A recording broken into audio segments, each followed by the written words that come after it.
señor rector Baldo Olivares Choque, señor decano Hernán Ávila Morales, profesores, estimados compañeros e invitados en general, muy buenas noches.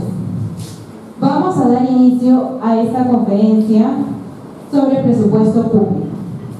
A continuación, las palabras de bienvenida a cargo del señor rector Baldo Olivares Choque. Recibámoslo con fuertes aplausos.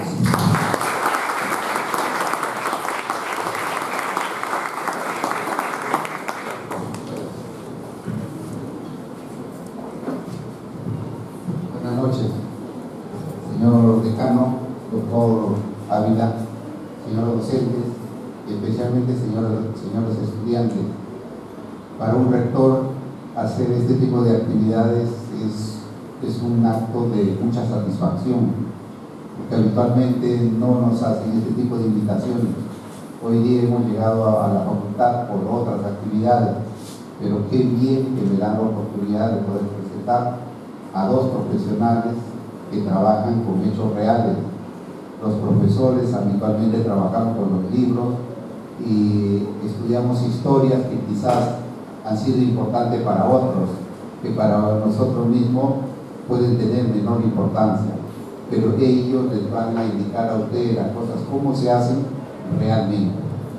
Eso para un estudiante es fundamental, porque siempre pensamos en que ustedes necesitan de competencia, y no cualquier competencia, sino solo aquellas que mejoran las profesionales, es decir, aquellas competencias que las organizaciones lo requieren.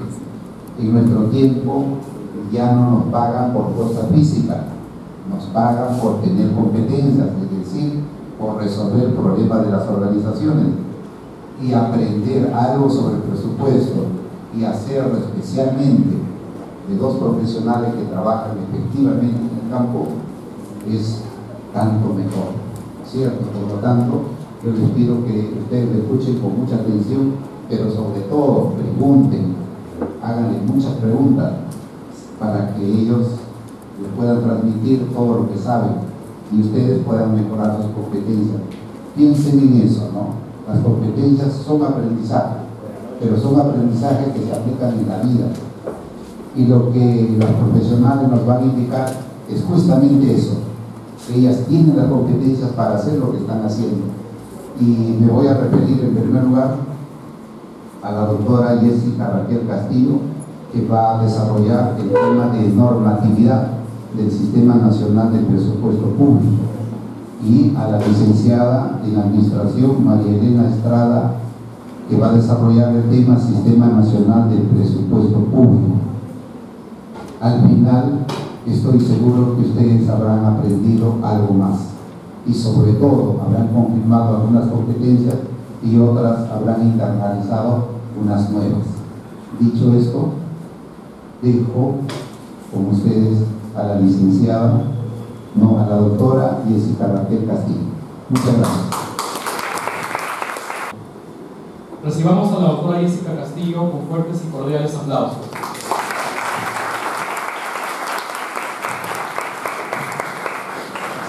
Muchas gracias. Bueno, es un gusto poder explicar un poco a estudiantes que están interesados en saber cómo funciona el presupuesto público en el Perú, y voy a comenzar señalándoles un poco de lo que es la normativa básica del Sistema Nacional de Presupuesto, es decir, por qué nuestro presupuesto público funciona de la manera que se viene desarrollando actualmente. El Sistema Nacional de Presupuesto constituye el desarrollo constitucional. Es un desarrollo constitucional porque la base de nuestra normativa está en articulados de la Constitución Política del Perú. Los artículos 77, 78 y 79, ¿no? En el 77 nos va a señalar que la administración económica y financiera del Estado se rige por un presupuesto, y este presupuesto es aprobado por el Congreso de la República.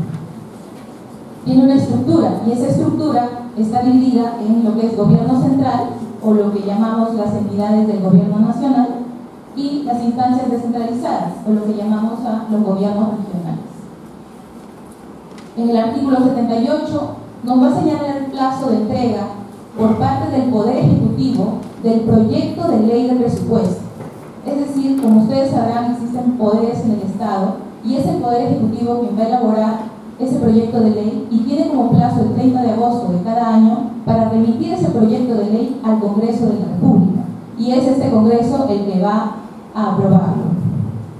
Asimismo, junto a esta ley van a ir las leyes de endeudamiento público y la ley de equilibrio financiero, ¿no? Decimos nosotros internamente que esta ley de equilibrio nos va a señalar cuáles son los ingresos que recibe el Estado peruano y la ley de presupuesto nos señala los gastos que va a ejecutar el Estado peruano. En el artículo 79, que es muy importante para nosotros normativamente, nos señala el límite que tiene el Congreso de la República en cuanto a la iniciativa de gasto. Es decir, el Congreso, siendo el que aprueba las leyes, tiene como por ser el no poder aprobar gasto público sin financiamiento. Otra concepción que se debe tomar en cuenta respecto a nuestra normativa es que es un sistema administrativo. El Sistema Nacional de Presupuesto es un sistema administrativo por la naturaleza financiera, ¿no? Tenemos diversos sistemas administrativos como contrataciones, recursos humanos, inversión pública, pero también tenemos sistemas administrativos financieros, es decir, que solamente van a ver la parte financiera que va a operar todas las entidades del sector público. Esa parte financiera se rige por sistemas financieros, entre los cuales está el Sistema Nacional de Presupuesto, pero también tenemos el Sistema Nacional de Tesorería, Sistema Nacional de Endeudamiento, Sistema Nacional de Contabilidad Pública.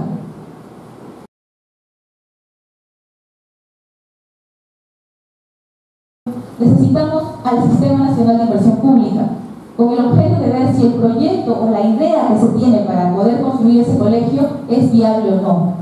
Es decir, si realmente contamos con los profesionales idóneos, ingenieros, obreros, si contamos con los materiales que se necesitan, los recursos que se necesitan para comprar ese material. Si es que todo eso está y encaja con este Sistema Nacional de Inversión Pública, se va a considerar viable de acuerdo a este sistema. Tenemos el Sistema de Recursos Humanos, ¿no? Con el cual vamos a ver qué gasto en personal vamos a tener, cuánto de personal necesitamos, ¿no?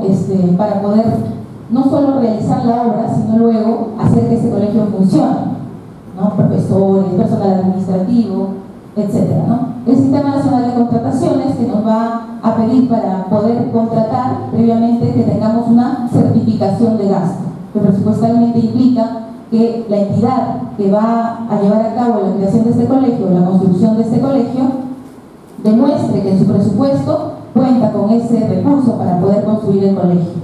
Tenemos el Sistema Nacional de Tesorería. Este sistema ya va a ver la parte financiera, es decir, la parte de los pagos. Todos los contratos que se hayan realizado van a llegar a su firma, luego se va a realizar la obra y con esa obra realizada nos va a generar lo que llamamos un devengo, que es digamos lo que necesitamos para poder agilizar el trámite de pago. Tenemos el Sistema Nacional de Presupuesto, con el cual justamente para que se lleven a cabo los gastos que implican el desarrollo de todos estos sistemas puedan estar programados en el presupuesto de la entidad que lo va a ejecutar, ¿no? Entonces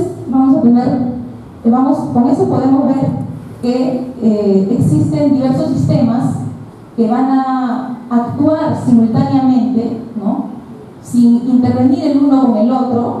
Sin intervenir me refiero a que no es el Sistema Nacional de Inversión Pública quien va a responder por temas de disponibilidad de recursos, sino el Sistema Nacional de Presupuesto, ni es el Sistema Nacional de Presupuesto quien va a responder por la viabilidad de un proyecto, sino es el Sistema Nacional de Inversión Pública. Sin embargo, ambos son necesarios para poder construir esta obra. Aquí dejo algunos conceptos relevantes de doctrina de algunos autores que hablan sobre función administrativa, derecho administrativo y normas administrativas.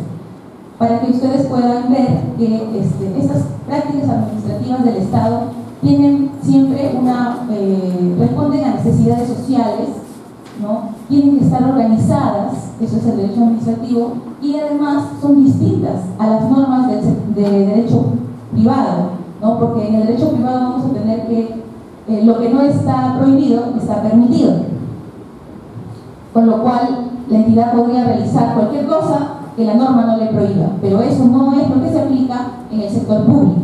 En el sector público, lo que no está regulado no se puede realizar. No es porque no está prohibido que yo lo voy a poder realizar. No es igual que en el sector privado. En el sector público necesito la autorización legal para poder realizar alguna acción. Y como algo coincidente entre todos estos sistemas es el objetivo. El objetivo siempre va a ser el ciudadano. Siempre vamos a ver que todos los sistemas públicos, sistemas administrativos del sector público, van a buscar una satisfacción que es satisfacer las necesidades de la población. En cualquiera de las definiciones de presupuesto, inversiones, contrataciones y cualquier otro sistema vamos a encontrar esa coincidencia. Todos buscan satisfacer las necesidades de la población. Otra idea que debe quedar es que el Sistema Nacional de Presupuesto cuenta con normas presupuestarias que aplican los operadores del presupuesto para gestionar ese presupuesto de manera uniforme y equitativa. Para eso cuentan con el marco legal de la Constitución, con lo cual no podría digamos, legalmente el Congreso no podría cambiar nuestras normas solo porque quiere cambiarlas de manera distinta o quiere que funcione de manera distinta, porque tendría que cambiar la Constitución y eso no es, digamos, tan fácil, ¿no? Por eso es que se respeta tal cual es el sistema y las normas o las leyes que se puedan crear o puedan hacer nuevas siempre tienen que respetar cómo está regulado el Sistema Nacional de Presupuesto por tener su base constitucional. Pero también tiene leyes que lo desarrollan. Una ley general que va a desarrollar los 4 sistemas administrativos financieros y luego cada sistema va a tener su ley y la ley del Sistema Nacional de Presupuesto tiene la ley 28411. Y luego tenemos que cada año sale la ley anual de presupuesto, ¿no? Así tenemos la ley de presupuesto del sector público para el año fiscal 2016, vamos a tener la ley de presupuesto del sector público para el año fiscal 2017 y así sucesivamente, porque según nuestra Constitución el presupuesto del Perú es anual. Por eso es que cada año va a salir una ley que apruebe los ingresos y los gastos que le van a corresponder a cada una de las entidades públicas. Otra idea que debe quedar es que el Sistema Nacional de Presupuesto nace del desarrollo de principios presupuestarios que fijan la naturaleza y parámetros del proceso presupuestario. Tenemos como primer principio uno que nos va a definir lo que ya les estaba diciendo previamente, nos va a distinguir las competencias entre los poderes del Estado. El poder legislativo lo que va a hacer es aprobar la ley del presupuesto luego de un debate y el poder ejecutivo va a elaborar el plan de ingresos y gastos para la ley y ejecuta la ley. ¿Qué significa esto? Que el poder legislativo, que es el que aprueba la ley, va a aprobar la ley, pero al momento de aprobarla no puede añadir ningún gasto adicional porque se supone que ese gasto no contaría con financiamiento. Ese presupuesto que aprueba es el que viene como proyecto de ley del Ejecutivo, que ya viene financiado con ingresos que cubren los gastos que señala esa ley. Si hay un gasto nuevo, tendría que demostrarse que también se ha logrado contar o disponer del financiamiento para ese nuevo gasto. De no ser así, no podría ser incluido en la aprobación de la ley. Este es el principio de competencia, porque nos va a decir que le compete a cada uno de los poderes del Estado, el poder legislativo y el poder ejecutivo. Nos va a decir, en otras palabras, la distribución de las funciones presupuestarias. Otro principio que tenemos es el que nos va a dar la señal de que antes de que se ejecute el presupuesto va a haber un acto previo. Ese acto previo es la ley de presupuesto. Este es el principio de legalidad presupuestaria, porque lo que nos señala es que tu entidad no puedes gastar algo que no tenga marco legal. Si no tienes la ley que te autorice el recurso para lo cual vas a gastar ese gasto que quieres hacer, si no tienes la norma que te lo autorice, no lo puedes gastar. Solo gastas lo que la ley te haya permitido. Este es el principio de legalidad presupuestaria.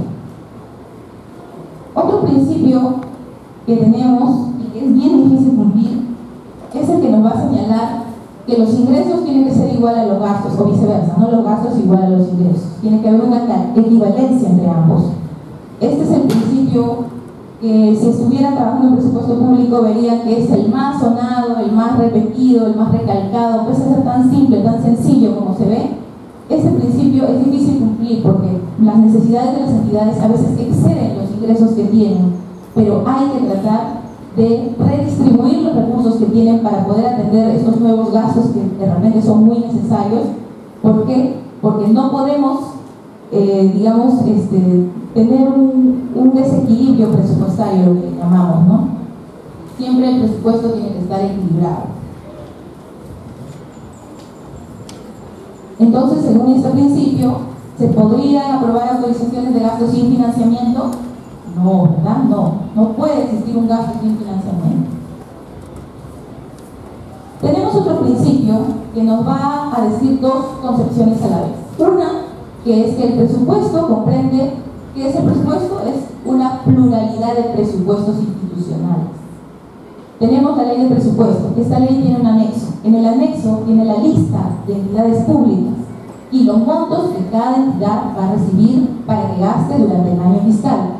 Por eso llamamos que es una pluralidad de presupuestos institucionales. Al final, cada presupuesto que se le da a cada entidad, la entidad lo va a asumir como un presupuesto institucional.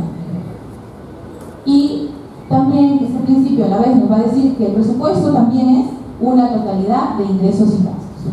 Es decir, sumas todos los ingresos de todas las entidades y todos los gastos de todas las entidades y tiene que haber una totalidad que a la vez tiene que respetarse el equilibrio presupuestario, ¿no? Que tiene que ser un total de ingresos que van a cubrir ese total de gastos.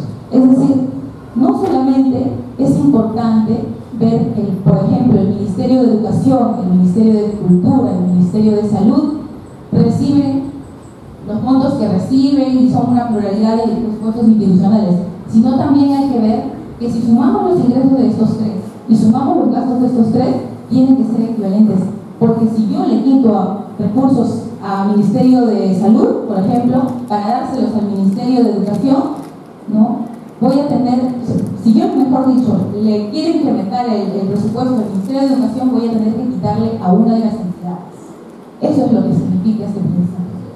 No es que yo muevo un recurso y le aumento a alguien y no va a pasar nada en el resto. No, sí va a pasar, porque el presupuesto es una totalidad de ingresos y gastos. Ese es el principio de universalidad y unidad. Universalidad porque tenemos un universo de presupuestos institucionales y unidad porque a la vez tiene que entenderse el presupuesto como un todo de ingresos y un todo de gastos. Tenemos otro principio que marca la diferencia con tal vez otros presupuestos de otros países que de repente son multianuales. En este caso nuestro presupuesto es anual, es decir, si bien tal vez por un proyecto de inversión que puede durar años, yo puedo prever administrativamente que sí tenga los recursos para los años subsiguientes, presupuestalmente lo que importa es que en el año pueda cumplir con el gasto del año. Por eso nuestro presupuesto es anual. Se aprueba para un año fiscal que comienza el 1 de enero y termina el 31 de diciembre. Entonces nuestros gastos tienen que cubrirse durante ese tiempo, con ese presupuesto que se aprueba cada año. Entonces, se puede ejecutar un gasto cuyo financiamiento fue previsto en un año fenecido con un presupuesto vigente, o mejor dicho, le quedé debiendo a un contratista el año pasado y cuando llega el siguiente año, ¿le voy a pagar con el presupuesto del año pasado? No, le pago con el presupuesto actual. Reconozco esa deuda y haré lo que tenga que hacer para pasarlo nuevamente las fases del presupuesto que más adelante le van a explicar y se pueda atender ese gasto, ¿no? Este es el principio de anualidad, porque la anualidad no solo es en la aprobación, es decir, para que dure un año, sino también en la ejecución. Es decir, todo lo que yo atienda en ese año será con el presupuesto de ese año y no de otro año.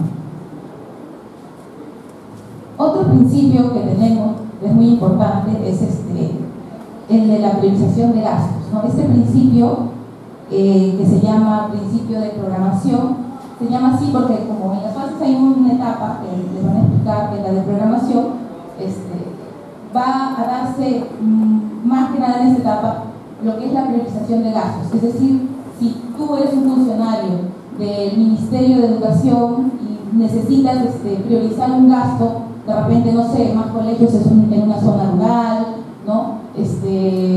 Libros que faltan en alguna región, ¿no? Entonces, lo que vas a hacer es determinar una priorización. Tú no tenías previsto ese gasto, no sabías que esos libros pues iban a cubrir un incendio y se iban a perder. Necesitas ahora atender y reponer ese gasto. ¿Qué haces? Priorizas, ¿no? Dices, bueno, dejaré de pagar tal vez este servicio que no es tan importante como este otro para poder atender ese gasto.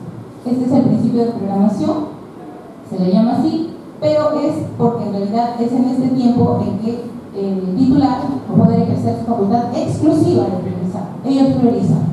El MEF no le dice, tú gastas en esto, tú gastas en lo otro, no. El MEF no le... Ellos son los que tienen esa facultad según la ley.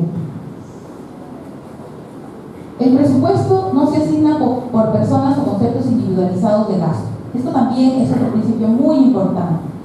Porque, por ejemplo, van muchas personas que tienen pues, sus sentencias judiciales y dicen, no me quiere pagar la entidad, dice que tú tienes la plata y si tú le das, él me va a pagar a mí. No, eso no es así. Las personas, o sea, el pliego o la entidad, mejor dicho, cuando paga sus gastos, sus obligaciones, no lo hace con nombre propio, ¿no? Con el nombre de la persona que le va a pagar, sino lo hace como un rubro, una partida presupuestaria, un rubro general que es para sentencias, por decirlo. Y ya dentro de eso, la entidad ha decidido ya pagar a tal o cual, pero ese nivel de detalle, ¿no? Tan minucioso que te dice persona por persona, no es el nivel con el cual la ley de presupuesto asigna el recurso. La ley de presupuesto asigna el recurso a nivel de pliego, se lo da a la entidad, y es la entidad la que priorizará y dirá, lo voy a gastar en esto o lo voy a gastar en lo otro.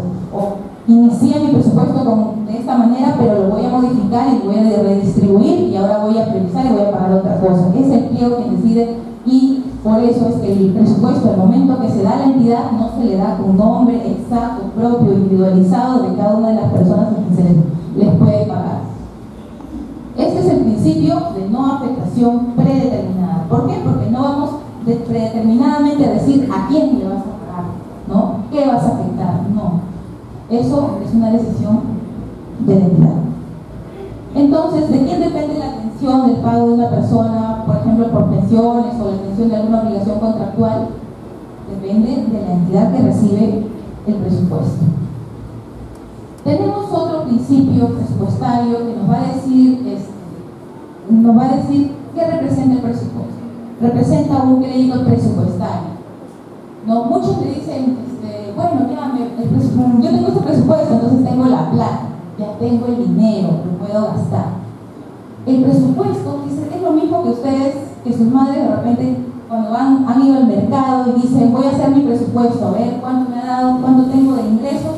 No tengo 100, ya, ¿qué tengo que pagar con esto? ¿Qué voy a cocinar en la semana? Tales cosas. Entonces hace su lista de cosas que tiene que gastar para eso, ¿no? ¿Qué necesidades tiene la casa? ¿Qué tengo que pagar? Luz, agua, ya, todo eso.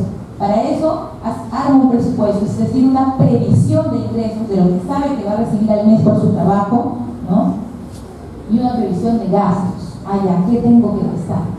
Por esto este es un crédito presupuestario, es decir, es el monto que yo prevengo que voy a tener, es una previsión, ¿no?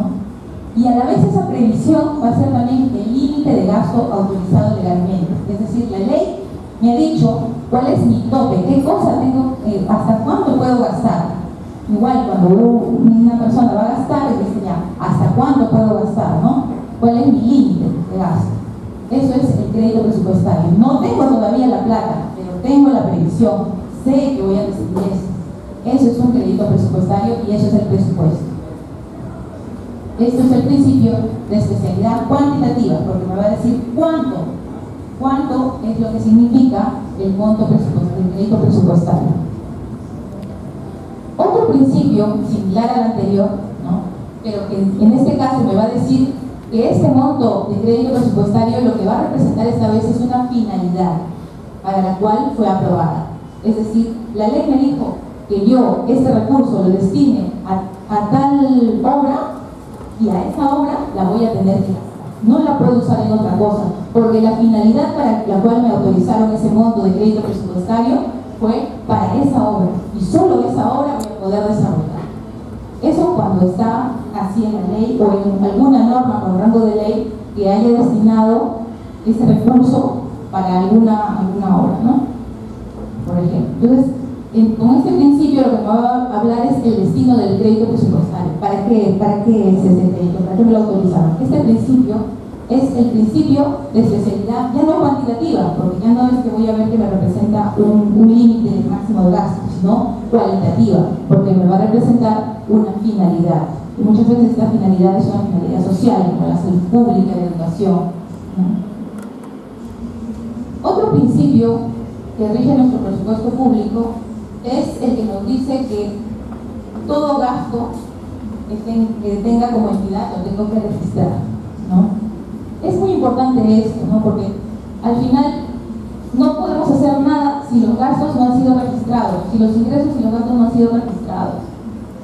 Como ustedes que, por ejemplo, piensan viajar para estudiar en otro país, y para eso han ahorrado de repente todo un año, han hecho sus prácticas, qué sé yo, tienen su dinero ahí. Pero si ese dinero lo han tenido que tocar durante el año para gastar en otras cosas y eso no lo han apuntado, llega el momento y ustedes van a decir, ya, voy a viajar, ven el dinero y ya no tienen lo que pensaban tener. Claro, no fueron ordenados, no lo registraron. El registro es muy importante, nos va a asegurar de que digamos, controlemos que el gasto no se nos vaya de las manos. Es por eso que es un principio presupuestario muy importante. Todo gasto público tiene que ser registrado. Este es el principio de integridad. Este principio también es importante porque nos va a dar transparencia de la ciudadanía, demostrarles en qué estoy gastando el dinero del Estado, que finalmente es de todos los ciudadanos, ¿no? Aquí les he colocado un poco sobre los principios que les he detallado, cuáles son los que están en la Constitución o los que han sido desarrollados por el Tribunal Constitucional, ¿no? Como han sido desarrollados por el Tribunal Constitucional, le llamamos principios constitucionales presupuestarios.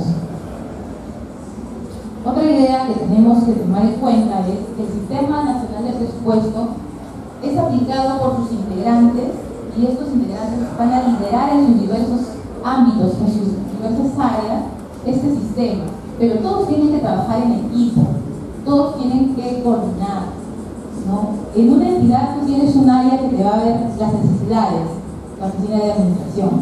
Te va a ver, vas a tener un área que va a ver cuánto dinero tienes en caja, ¿no? De repente el área de contabilidad, ¿no? Tienes el área que te dice, no sé, cuántos profesionales necesitas para que funcione, ¿no? El área de recursos humanos. Todas estas áreas tienen que trabajar en conjunto con el área de presupuesto, que es el que va a decir finalmente cuánto el Estado te dio para que gastes, ¿no? Entonces, si no coordinan y gastan sin saber cuáles son las necesidades, cuánto tengo de plata, cuánto personal necesito, todo es desordenado y entonces ya no se va a obtener, digamos, el resultado que una entidad tiene. Una entidad es creada con una finalidad pública, para que satisfaga las necesidades del ciudadano. Entonces, si no se logra eso, entonces esa entidad simplemente no debería existir, porque no está cumpliendo con su función. Bueno, ahora les voy a hablar entonces respecto a esos integrantes, un poco cuáles son ellos y cómo se les llama. Una entidad es un pliego. Vamos a tener que, por ejemplo, tenemos a Petroperú, que es del Estado, ¿no? Es una empresa estatal, pero no es un pliego. Y tenemos el Ministerio de Energía y Minas, también es del Estado, es una entidad del Estado, pero sí es un pliego. Vamos a ver por qué. En nuestra ley 28411 que les mencioné, que es la ley que regula el Sistema Nacional de Presupuesto, les va a definir qué es entidad, y como entidad te va a decir todo lo que sea del sector público, ¿no? De todos los niveles, nacional, regional, local, que son las municipalidades, las empresas que le pertenezcan, los organismos descentralizados, ¿no? Todos ellos. Pero pliego solo va a ser el que reciba un presupuesto en las leyes anuales de presupuesto. En el caso anterior, Petroperú no está en la ley anual de presupuesto, no está en la lista de entidades que reciben recursos del Tesoro Público. No. Por eso es que por más que es una empresa del Estado, no es un pliego. En cambio, el Ministerio de Energía y Minas sí está en esa lista de las leyes anuales de presupuesto y sí recibe recursos anualmente del Tesoro Público, y por ello a estas entidades que reciben, que están en esa lista, se les llama pliegos. Los pliegos, como dice aquí, solo se crean por ley. Luego, vamos a ver qué necesita un pliego, que sabemos que es pliego, para crear una unidad ejecutora. ¿Qué es una unidad ejecutora? A veces, por ejemplo, una entidad necesita, digamos, de otros operadores que lleguen donde la entidad no puede llegar por el ámbito que cubre. Por ejemplo, el Ministerio de Salud. Para el Ministerio de Salud, sus unidades ejecutoras son los hospitales. Es decir, el Ministerio de Salud es el pliego y los hospitales son sus unidades ejecutoras, ¿no? Para que funcione el Ministerio de Salud, tienen que funcionar sus hospitales, porque es su razón de ser, ¿no? Y para ello, cada unidad ejecutora se les da cierta independencia en su administración, con lo cual no significa que puedan hacer algo fuera de los parámetros que le dé el Ministerio de Salud, porque pertenece al Ministerio de Salud, no es un pliego más, no está en la ley anual como una lista, como un pliego que recibe recursos aparte, ¿no? Está como unidad ejecutora. Igual el Ministerio de Educación o los colegios, ¿no? Tiene colegios en las 3 regiones, en zonas muy alejadas, necesita que puedan valerse por sí mismos de manera en lo que es su administración, ¿no? Por eso es que tienen que ser convertidos en unidad ejecutora. Entonces, con esa idea van a entender por qué los requisitos son técnicos, es decir, tiene que haber una especialización funcional, se le dice, ¿no? Es decir, ese colegio va a ser algo especializado, que necesita esa independencia, sí. Cobertura del servicio, tiene demasiados alumnos, no puede ejercer la administración del Ministerio de Educación, sí. Cuantitativo, como requisito cuantitativo se pide 10 millones para su funcionamiento, es decir, la entidad debe contar con 10 millones para demostrar que va a poder funcionar. Si no tiene los 10 millones, se entiende que no va a poder funcionar, porque ese es lo mínimo que se ha encontrado que técnicamente es necesario para que funcione.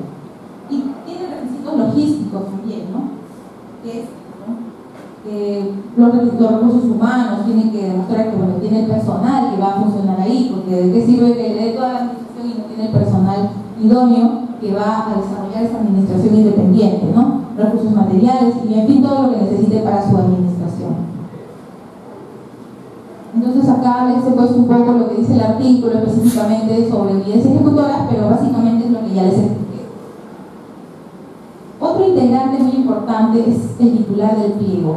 Él es la más alta autoridad ejecutiva, el que va a ordenar respecto a la ejecución del gasto del presupuesto, el que va a decidir en qué se gasta y en qué no se gasta. Todos los demás, como ven acá en estas figuras, le tienen que informar, le tienen que decir, mira, hay esto, esta necesidad, tenemos este recurso, ¿no? Tenemos que lograr este resultado. Con toda esa información, es el titular del pliego quien va a decidir qué cosa se va a hacer con el recurso que tiene en su presupuesto institucional.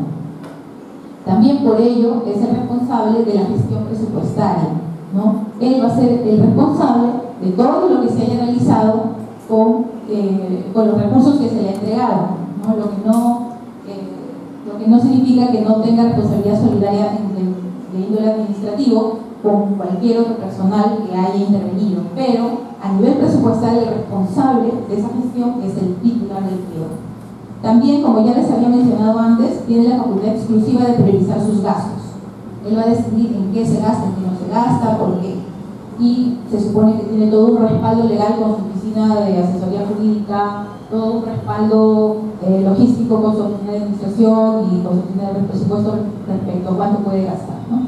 Y sus funciones deben reflejar entonces que cumple una meta institucional, que está haciendo lo que debe hacer como institución. Si no, como les dije, no tendría razón de ser la existencia de esa entidad. Y acá, para que lean un poco, es lo que dice la ley sobre el titular de la entidad. y sobre la responsabilidad, que también ya se las mencioné. Tenemos a otro integrante, la oficina del presupuesto. Ustedes saben que dentro del MEF está la Dirección General de Presupuesto Público, que es el ente rector del Sistema Nacional de Presupuesto, que va a emitir la ley anual de presupuesto, las directivas, cualquier otra norma que signifique gasto público. Pero en cada entidad pública hay una oficina que es el enlace con esta Dirección General de Presupuesto Público, y es la oficina de presupuesto. Todas las entidades van a tener su oficina de presupuesto. Esta oficina de presupuesto es la que va a conducir internamente el proceso presupuestario, la que va a guiar a su entidad respecto a cuál es el límite de recursos que tiene para gastar, ¿no? Y en qué se ha ido gastando, ¿no? En qué se ha convertido su presupuesto a la fecha, para que así puedan tomarse las decisiones en la entidad. Por eso es que acá dice que organiza, consolida, etcétera, la información que tiene sobre el presupuesto, va a coordinar esto con las distintas áreas del presupuesto y va a señalar el límite de los créditos presupuestarios. Acá un poco de lo que dice nuestra ley sobre esta oficina. Y bueno, eso sería todo de mi parte.